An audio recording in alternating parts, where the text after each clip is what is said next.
Защо първите 2 часа на работния ден са толкова важни?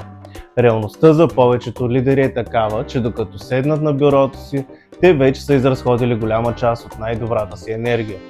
Те са прегледали имейли, участвали са в ранни срещи и са се справили с едно бързо нещо, което им е отнело почти цял час. Часът е едва 10 сутринта, вниманието им е разпределено между няколко неща, намалявайки способността им да вземат добри решения.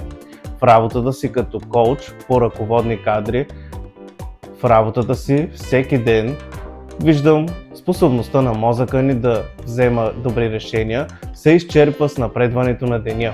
Огромният обем решения, които трябва да вземаме всеки ден, ни прави по-слаби.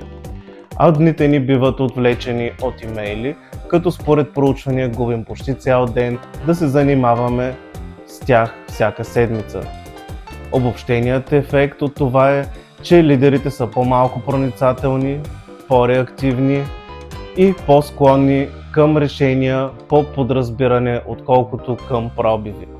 И какво от това, ако вместо да реагираме, сме запазили този ранен прозорец за нещо по-ценно? Първите 2 часа от работния ви ден не са просто още един блок в календара. Те са вашият когнитивен пик. Времето, когато мозъкът ви е най-остър и енергията е най-съгласувана с креативна, фокусирана работа. Това е времето, което повечето лидери губят твърде лесно. Възвръщането му е свързано с предприемане на целенасочен лидерски подход, който се отплаща с яснота, влияние и въздействие. Цената на стандартните сутрини. Повечето от нас не проектират сутрините си. Ние ги наследяваме. Календарите се пълнят с повтарящи се срещи, обичайните проверки на входящата поща и обаждания. Започваме бързо, но често в грешната посока. Този стандартен режим си има цена, докато изследванията показват, че имаме пиков когнитивен капацитет сутрин.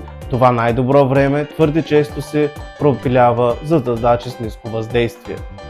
Все едно да наемете готвач със звезда Мишлен, който да намаже препечен хляб с масло. В крайна сметка, лидерите се оказват в ситуация, в която по цял ден се борят с пожарите, вземат решения от място и отлагат най-стратегическото си мислене за време, когато мозъкът им вече не е в добра кондиция. Първите 2 часа. Възвръщането на първите ви 2 часа не е свързано с по-усилена или дори по-умна работа, а с по-ефективна работа.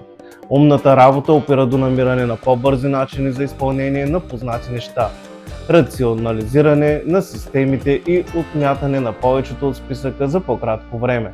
Това е полезно, но все пак третира всички часове от деня като равни. По-ефективната работа е различна. Тя уважава естествения ритъм на вашето тяло и мозък. Не става въпрос само за това какво правите, но и кога го правите. Когнитивният ви капацитет достига пик през първите няколко часа след събуждане. Тогава мозъкът ви е най-добър, креативен и способен да решава сложни проблеми. По-ефективната работа означава да съгласувате най-важните си мисли с най-високата си умствена производителност. Лидерите, които умишлено натоварват най-ранните часове на деня си с дълбока, високо ефективна работа, не само вършат повече, те вземат по-добри решения, моделират по-умни навици и водят с повече яснота. Те създават време за мислене, а не само за реагиране, и това променя играта. Когато първите ви часове са прекарани в решаване на сложни проблеми, изготвянето на стратегия или подготовка за разговори с висок залог, вие не просто отмятате задачи, но и задавате тона за това как работи вашият екип и как вашият бизнес расте. Малки промени, огромно въздействие. Когато лидерите започват да защитават ранните си часове, ефектът от домината е поразителен. Екипите забелязват, културата се променя и хората стават по-смели в защитата на собствената си енергия. Работил съм с висши ръководители, които са трансформирали работния ритъм на екипа си само с премахването на ранните срещи и обявяването на първите 2 часа от работния ден за време за размисъл. Това е сигнал за нов старт, който дава приоритет над смислената работа и над постоянната заетост. Тази енергия е ограничен ресурс, който си струва да се защити. И да, това изисква промяна. Може да се наложи да предоговорите навиците си с екипа, да се откажете от инструментите за автоматично планиране или да образовате другите за новия си работен ритъм. Но лидерството е отчасти поставяне на граници, които ви позволяват да работите най-добре и дават възможност на другите да правят същото. Преосмислете нещата, които имат място във вашата сутрин. За да се възползвате максимално от най-добрата си енергия, трябва да я защитите. Ето как. Блокирайте, не се надявайте. Задайте повтарящ се двучасов блок сутрин за проактивна работа. Не го оставяйте на случайността.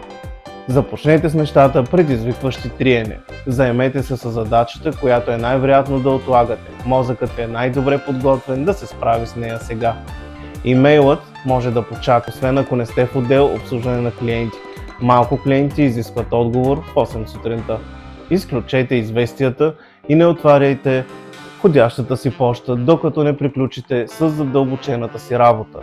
Отложете повтарящи се срещи или актуализации за по-късно през деня, когато е възможно. Сутрините трябва да бъдат запазени за творчество, а не за координация. Защитата не е дори само една сутрин, седмично може да доведе до значими промени в начина, по който ръководите и се представяте. Благодаря ви!